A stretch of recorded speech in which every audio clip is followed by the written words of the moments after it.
बिस्मिल्लाहिर्रहमानिर्रहीम। अस्सलाम वालेकुम दोस्तों, एक नई वीडियो के साथ हाजिर हैं। चलें अपनी वीडियो स्टार्ट करते हैं। कोल्ड वॉर के दौरान अमेरिका और सोवियत यूनियन की एक कोशिश होती थी कि वो एक दूसरे के वेपन्स के ऊपर जो है ना वो स्टडी करें। इस काम के लिए उनको दूसरों के वेपन्स के नज़दीक जाना पड़ता था, उनको हासिल करना पड़ता था, अपने मुल्कों के अंदर स्मगल करना पड़ता था और ना जाने क्या क्या करके वो एक दूसरे के वेपन्स को अपने पास लाने के जो है वो प्लान्स बनाते रहते थे। हमने ये देखा कि कोल्ड वॉर के दौरान सोवियत सबमरीन्स जो सिंक कर गई उनको अमेरिका ने रिट्रीव किया और उनके ऊपर जो भी उन्होंने अपनी स्टडी करनी थी वो की। अमेरिका की MiG-21 जहाज के ऊपर बहुत नजर थी। MiG-29 जहाज जो है वो अमेरिका लेना चाहता था। अल्टीमेटली अमेरिका ने उसको ले भी लिया, मोल्डोवा से हासिल कर लिया। उसके अलावा ईस्ट जर्मनी के पास भी MiG-29 जहाज मौजूद थे। Su-27 के ऊपर अमेरिकन की बड़ी कोशिश थी, अमेरिकन की बड़ी नजर थी कि वो इस जहाज को हासिल करें। सोवियत यूनियन भी इसी तरह से अमेरिकन जहाजों के ऊपर बहुत नजर रखता था और उसकी भी कोशिश होती थी कि उसके हाथ किसी तरीके से ये अमेरिकन और नेटो के जहाज लग जाएं, फिर वो उनको स्टडी करें,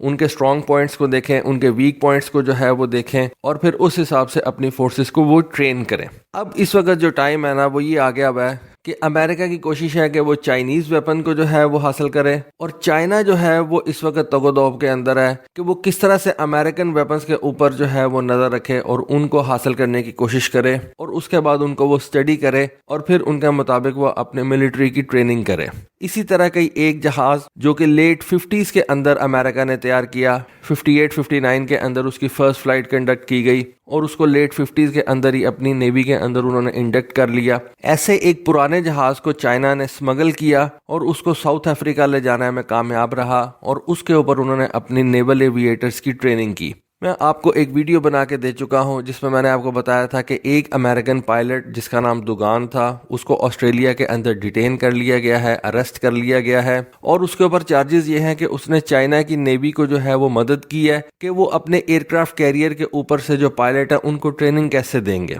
और इसके साथ साथ कुछ ब्रिटिश पायलट ने भी चाइना की नेवी को मदद की है कि वो अपने पायलट्स को इन एयरक्राफ्ट कैरियर्स के ऊपर से फ्लाई करने और इन एयरक्राफ्ट कैरियर के ऊपर अपने जहाज़ों को लैंड करने की जो है वो तरबियत दें। ये जो दुगान साहब थे ये बेसिकली अमेरिकन मरीन कॉर्प्स के अंदर पायलट थे और इन्होंने अमेरिकन मरीन कॉर्प्स के अंदर AV-8B हैरियर जहाज जो है उसको उड़ाया हुआ है और इनको एयरक्राफ्ट कैरियर के ऊपर जहाज लैंड करने का एक वसी तजर्बा था। देखिए, एयरक्राफ्ट कैरियर के ऊपर फ्लाई करना भी एक बड़ी महारत वाली बात होती है, लेकिन एयरक्राफ्ट कैरियर के ऊपर लैंड करना अपने जहाज को ये बहुत ज्यादा स्किल वाली बात होती है। नेवल एविएटर्स के बारे में मैं आपको पहले भी बता चुका हूं कि वो अपने आप को एयरफोर्स के पायलट से ज्यादा सुपीरियर तस्वर करते हैं। नेवल एविएटर समझते हैं कि हम एयरफोर्स के पायलट से ज्यादा बेहतर हैं, हमारी ट्रेनिंग जो है वो एयरफोर्स के पायलट से ज्यादा बेहतर होती है, हम उनसे ज्यादा बेहतर जहाज उड़ा सकते हैं और उसकी खास रीजन ये होती है कि वो अपने जहाज को बड़े छोटे से एक रनवे के ऊपर से फ्लाई भी करवाते हैं और उसी एक छोटे से रनवे के ऊपर लैंड भी करवाते हैं। नो डाउट कि ये एक बहुत बड़ी स्किल होती है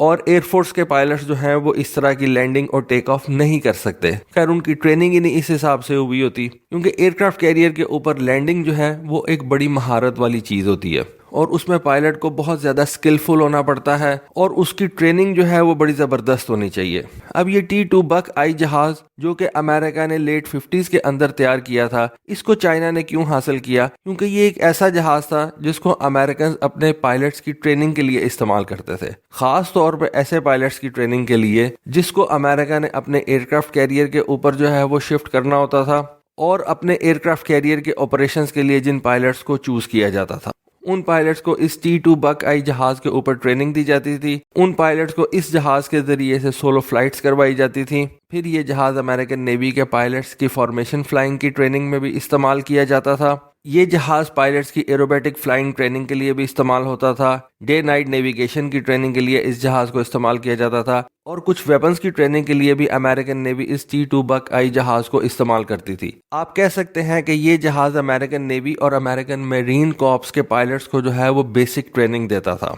बेसिक ट्रेनिंग से मुराद मेरी ये है कि एयरक्राफ्ट कैरियर के ऊपर की जो बेसिक ट्रेनिंग होती है उसके लिए इस जहाज को इस्तेमाल किया जाता था। अब ये जो दुगान साहब थे जो कि अमेरिकन मेरीन कॉर्प्स में एम्प्लॉई थे, AV-8B जहाज उड़ाते थे, انہوں نے چائنیز اتھارٹیز کے ساتھ مل کے اس T2 بک آئی جہاز کو امریکہ سے اسمگل کیا یا پرچیز کیا پراپر ایک ڈاکومنٹیشن کے ذریعے سے اور ساؤتھ افریقہ لے آئے۔ میں آپ کو اس سے پہلے ویڈیو میں یہ بھی بتا چکا ہوں کہ یہ جو دکان تھا 2011 کے اندر یہ دکان چائنا گیا تھا۔ اس کی کمپنی جو تھی وہ بیسیکلی ہانگ کانگ بیس تھی۔ پھر اس نے ساؤتھ افریقہ کے اندر بھی چائنیز پائلٹس کو جو ہے وہ ٹریننگ دی۔ ساؤتھ افریقہ جانا کیوں ضروری تھا؟ کیونکہ یہ T2 بک آئی جیسا جہاز جو ہے وہ امریکہ کبھی بھی یہ اجازت نہ دیتا کہ اس کو چائنا ٹرانسفر کیا جائے۔ تو اس وجہ سے چائنیز انٹیلیجنس نے اس طرح کا ایک پروگرام ڈیوائز کیا کہ چائنیز پائلٹس کو ساؤتھ افریقہ کے اندر جو ہے وہ ٹریننگ دی جائے، جہاں پہ امریکن پائلٹس کو بھی پرابلم نہ ہو، برٹش پائلٹس کو بھی پرابلم نہ ہو، اور چائنیز انٹیلیجنس ایک پرانا امریکن نیوی کا جہاز جو ہے وہ اسمگل کر سکیں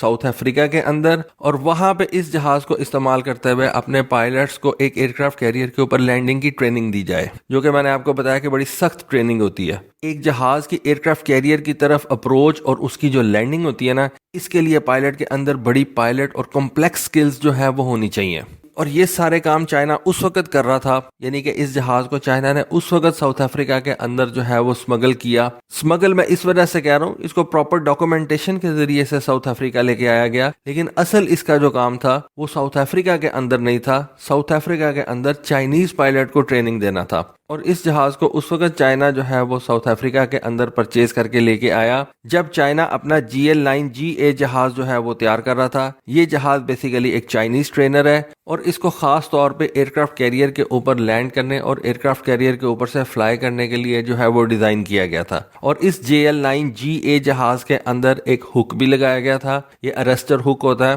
جب ایک جہاز ایئر کرافٹ کیریئر کے اوپر لینڈ کرتا ہے تو یہ ایک ارسٹر ہک جو ہوتا ہے یہ سٹیل وائر کو کیپچر کرتا ہے، اور یہ سٹیل وائر جو ہے اس جہاز کو روکنے میں مددگار ثابت ہوتی ہے، کیونکہ جہاز کی سپیڈ بہت زیادہ ہوتی ہے، اور یہ سٹیل وائر جو ہے وہ اس جہاز کو ایک ہالٹ کے ذریعے سے جو ہے وہ روک دیتی ہے۔ یہ جو ایک ہالٹ کے ذریعے سے جہاز کو روکا جاتا ہے، یہ جہاز کی باڈی کے اوپر بھی بہت زیادہ پریشر ڈالتا ہے، اور پائلٹ کے اوپر بھی اس کا بہت زیادہ پریشر ہوتا ہے، کیونکہ آپ ایک اچھی خاصی سپیڈ سے لینڈ کر رہے ہوتے ہیں، اور ایک دم آپ جو ہے وہ جھٹکے کے ساتھ جہاز کو بھی روک دیتے ہیں، اور آپ کی باڈی جو موو کر رہی ہوتی ہے بڑی سپیڈ کے ساتھ وہ بھی ایک دم رک جاتی ہے۔ اسی وجہ سے کہتے ہیں کہ یہ جو نیول ایویٹرز ہوتے ہیں یہ نارمل ایئر فورس کے پائلٹ سے زیادہ ٹرینڈ اور ان کی ٹریننگ زیادہ سخت ہوتی ہے۔ تو اینی وے یہ ایک ایسا ایسپیوناج کا کیس تھا جس کو آپ ایسپیوناج کا ہی کیس کہیں گے، جو کہ چائنیز نے اپنی نیول ایویٹرز کی ٹریننگ کے لیے جو ہے وہ پرفارم کیا، اور ایک جہاز T2 بک آئی امریکہ سے پرچیز کر کے ساؤتھ افریقہ لے کے آئے، امریکن پائلٹ اور برٹش پائلٹس کو استعمال کرتے ہوئے ان کی سکلز کو یوٹیلائز کرتے ہوئے اپنے پائلٹس کو اس جہاز کے اوپر ٹریننگ دی۔